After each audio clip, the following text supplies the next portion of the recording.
Ready to learn how to start a life coaching business online? Whether you're just getting started or you want to expand into that space, I'll walk you through some actionable steps. You're in the right place. As I share these strategies with you, remember, all of these are to help you attract the ideal clients that you're looking for without spending a fortune on ads or marketing.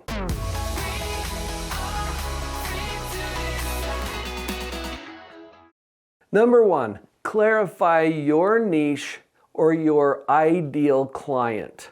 I can maybe save you a little time here because I've coached and mentored hundreds of coaches who have struggled with this idea. Most of us get into the industry because we just want to help people, and it's this desire to help everybody, right? The problem is, if we're trying to help everybody, we can't develop clear marketing messages that help us to identify that ideal client, and it gets lost in the noise. If we're marketing to everybody, we're marketing to nobody. Start with some self-reflection. Most of the coaches that I have coached identify an ideal client that looks a little like them. What have you been through? What is your unique life experience? One example of this is a coach who came through our program almost half a decade ago, who is a powerful addiction coach, addiction and sobriety. Why? Because he has a history of addiction and overcoming that addiction to live a sober life. That's why he's so passionate about coaching those who are now struggling with the same thing that he has already found some answers for. Another example is a coach who experienced a suicidal period of her life and got to a point where she actually made an attempt. She learned a lot as she recovered and healed from that experience, and now wants to help those who are struggling with the same kinds of things to have a more effective and productive life. I just use these as examples. What is it for you? What have you been through? One of the mantras that I hear a lot in this industry is your mess becomes your message. This does not mean that you can only coach the kinds of people who are going through what you've already been through. That's not what it means. But as you focus on who your unique audience could be, it allows you to market more effectively. And as you start to gain some momentum there, other people will be attracted to your practice because of the effective coach that you are. It doesn't mean you can't coach people outside of your niche. It means that you need to pick a lane. It's like when you're driving down the highway. You don't swerve all over the highway. You pick a lane and you stay in your lane. That helps you to get where you're going a lot more effectively. So identify your niche, your ideal client. Consider what unique skills or experiences you have. Other examples might include new graduates or parents of teenagers or those who are trying to develop a positive mindset to support their home-based business. Your niche can be very specific to whatever your skills and experience inform. Number two, build your online presence. Obviously, the focus of this particular video is how to start a coaching practice online, or to expand into that area.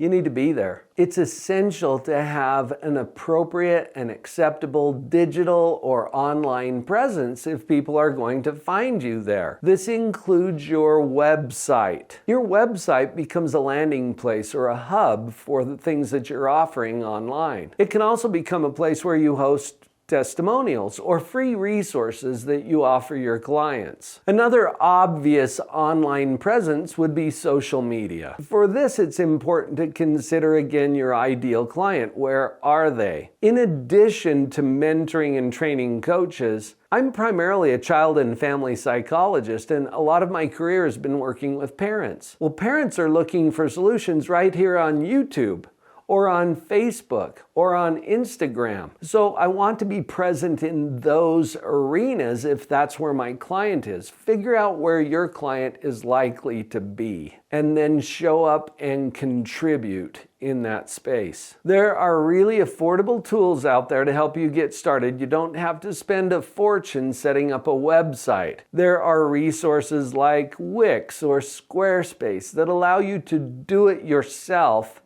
and get started. I remember one of my podcast guests said, "It's the start that stops us." Don't be afraid to get started and to get your hands dirty learning how to set up your online presence.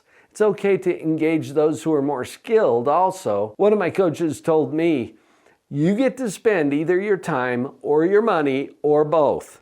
And usually it's both. But jump in and get started, however you can do that. Obviously, if you're going to set up any kind of an online business, you need to be clear about what it is you're offering. So this is the third item that I wanted to talk to you about. Create your signature offer.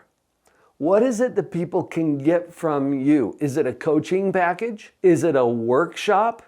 Is it a seminar? What is it that you're offering to people? And this will change and evolve over time. So start with whatever it is that you can offer now, and then you can build on those services as you move forward. A structured, clear offer communicates confidence to your clients. And a lot of times that's what people are lacking to start with. They're seeking your services because they lack confidence in some area of their life. You show up confidently with your signature offer, and that helps them to feel assured as they engage your services moving forward. I've got 3 more points for you. Before we get to those, would you take a moment to subscribe? If you just barely found our channel, or if you've already watched a couple of other videos, have you subscribed yet? And if not, why not? Hit it now. Okay, let's get to item number 4 on our list. Another essential thing for you to do to create this online business is to generate leads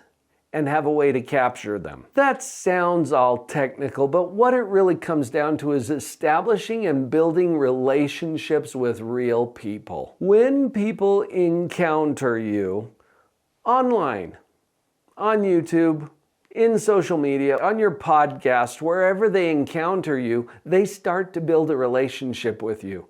Even though you don't really know them, they come to know you. I'm still surprised sometimes when someone approaches me out in public. It happened just last week at an airport where a fellow passenger approached me and said, "Are you Paul Jenkins?"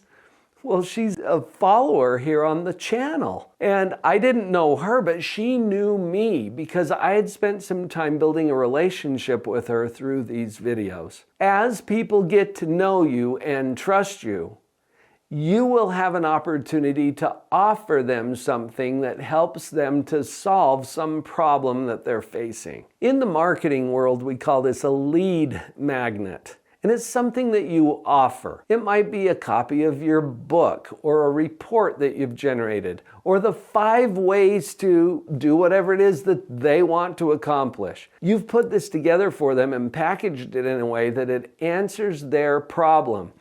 You offer that to them in exchange for their email address. One of my friends, Michelle McCullough, is a social media expert, and she talks about this as bringing people into your home court advantage.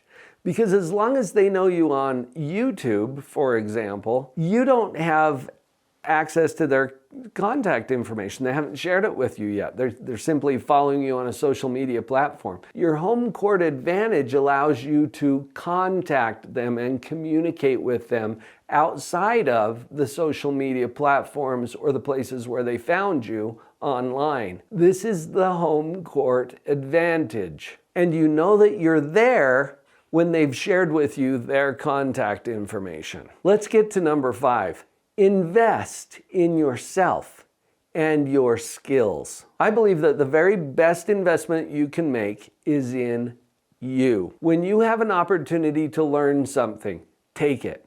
When you have an opportunity to expand your reach, take it. When you have an opportunity to add a certification or a skill or a tool to your toolbox, take it. This is because you are the very best resource that you bring to the table for your clients. Take the time to invest in you. Ongoing learning is so important in the very fast-paced coaching environment. The value of continuing education, involving yourself in groups that can offer you support and masterminding opportunities, these are extremely valuable as you build your online presence. Now let's get to the final item for today. Overcome your fear of starting. I mentioned earlier that it's the start that stops us. The fear is sometimes, well, what if I venture and I fail? Or I need to figure out first the right thing to do to move forward. More often than not, it's not a right or wrong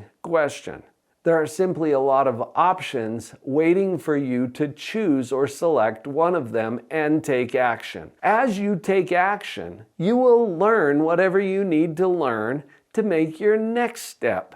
You can steer a moving car. A parked one, not so much. So keep that in mind as you consider taking that next step. And remember, if you decide that's going the wrong direction, you can always change directions. After all, you can steer that car whichever direction you want it to go. Take those small, consistent steps instead of waiting for everything to be perfect before you leave. Did this resonate with you as we talked about these considerations? You're in the right place and the next steps are available to you. In fact, let's cue up that next video. How to become a certified life coach the positivity practitioner way. That's a little different from some of the approaches out there, but it's the one that I'm the most familiar with because that's the certification that I offer. You've got this and we've got you. Cue up that next video and let's see if we can move you a little farther along your path.